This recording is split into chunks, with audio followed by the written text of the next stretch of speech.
So good day everyone. Now let's talk about the relating points and numbers, specifically about the graphs on one axis. Any particular set of points on the line is the graph of the sets of numbers which correspond to the points. The number line is called the axis. So this is the example of axis. So let's proceed sa example. We have the set of 1, 2, and 3. So, pag i-graph mo siya is ganito. This, nakashade lahat ng circles.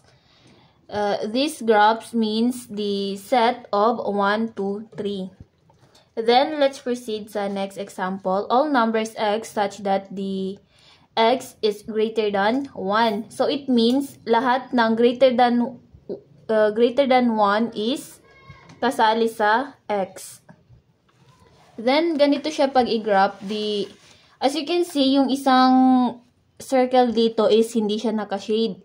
The open circle means hindi kasali yung straight niya na number. So, this graph means the greater than 1, 2, means the x is greater than 1. So, may arrow siya dito. It means it's continuous. Then, the next example is the set of negative 1 to 2. So, pag i-graph mo siya, ganito siya.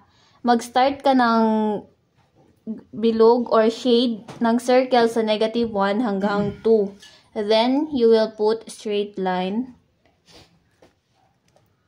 This graph means the set of negative 1 to 2. Then the next example, this.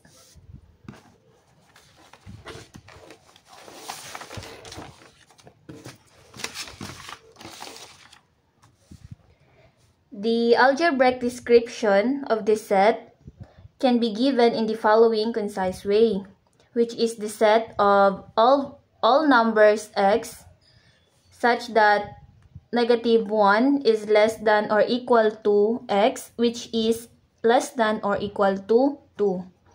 Then if we write this equation, we will write the equation like this. It means the set of x such that x is greater than 2, the intersection, the set of x such that x is greater than or equal to 1.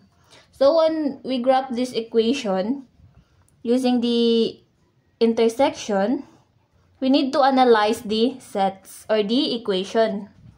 So we will graph the set.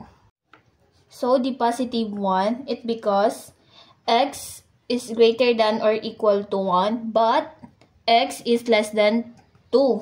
So hindi kasali yung 2. To understand this, let's put the open circle. This. The graph of this set is like this. The open circle to 1 and the open circle to 2. Then let's proceed to the last example. The set of x such that x squared minus 5x plus 6 is equal to 0. So, to graph this set, we need to solve the equation first. So, to solve this equation, we can use the factoring or the quadratic equation. For now, we will use the factoring. So, the factored out, the x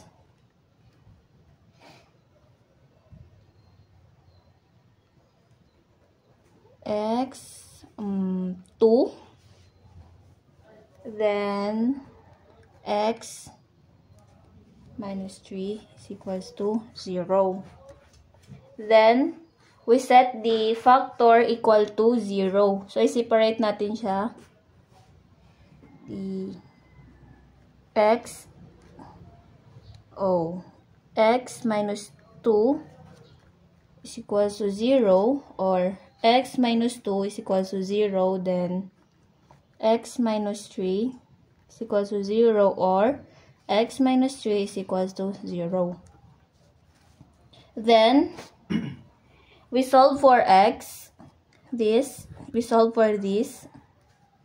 So, we transpose the negative 2. So, it is x is equal to 0. When we transpose the number, the sign will be changed. So, 0 plus 2. So, 0 plus 2 is equal to 2. So, we will have x is equal to 2. So, we already have the value of x. Then, the next x is equal to 0 plus 3. Then, x is equals to 3. So, we already have the value of x. Now, we will graph this. So, let's graph. We consider this is the x sub 1 and the x sub 2. So, we already have the value of x. Then, i-graph natin siya. The x, 2, positive 2 here. Then, positive 3.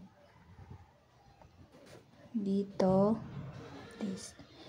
So, that's it. Ganyan lang siya kadali when we graph when we graph on one axis. So, I hope may naintindihan kayo. So, that's all. Thank you.